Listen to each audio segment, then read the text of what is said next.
Hey guys, how's it going? Just doing a quick little news release on Apple here. They just reported their Q4 earnings for the year, and I'm a little bit surprised. I think Apple is the most amazing company anybody could ever own, but I'm going to do another video on that one day. Um, I just quickly looking at it here. After hours, we're up over 2%. This thing has just been on a rally here lately. The news release came through here, so I just wanted to go over a couple of these. EPS, earnings per share, was $2.07. This was versus the estimates of $1.87. So I didn't actually expect these kind of beats on this quarter.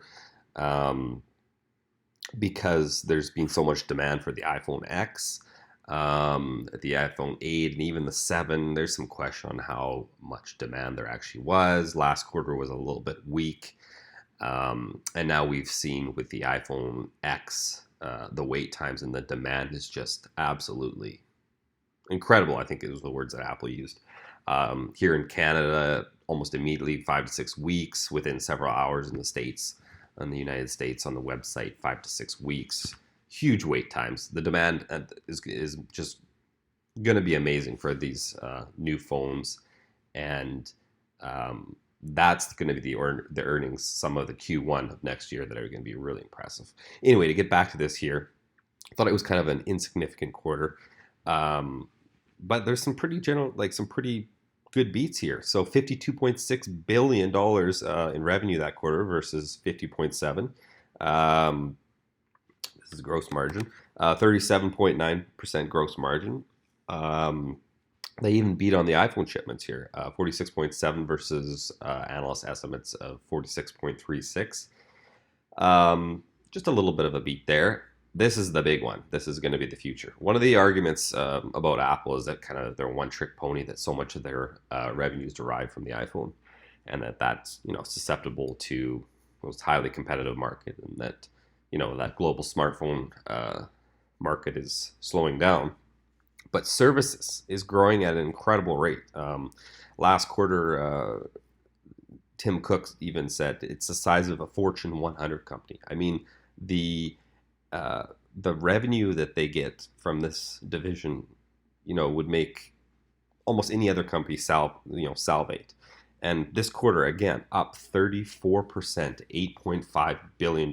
So this is other category. Apple doesn't generally say too much about this category, but it's like iTunes. The watch is a huge part of this, so you can tell that the watch is selling well. So it's another category. I can go into what's in there more, but mainly it's services and their other little products like their watch. So a huge quarter for Apple here. Wasn't expecting this kind of performance.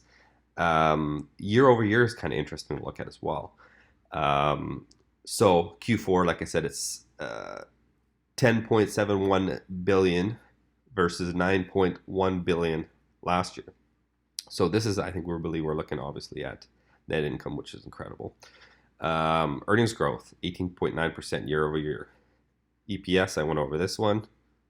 It's 24% growth. Here's the revenue that we're talking about versus last year's revenue. We're up 12.2%. So for a company that's this big on an insignificant quarter, look at that. Year over year revenue change, 12.2%.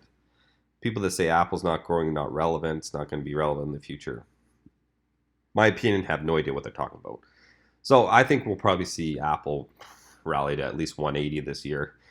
It's incredible to me that it's only trading at 19 times earnings for a company like this when you see other companies like Amazon and such trading at hundreds of times of earnings. It's kind of absurd. But anyway, I want to make this a quick video, and I just want to do a recap on what happened with Apple today, and we'll see how it trades tomorrow.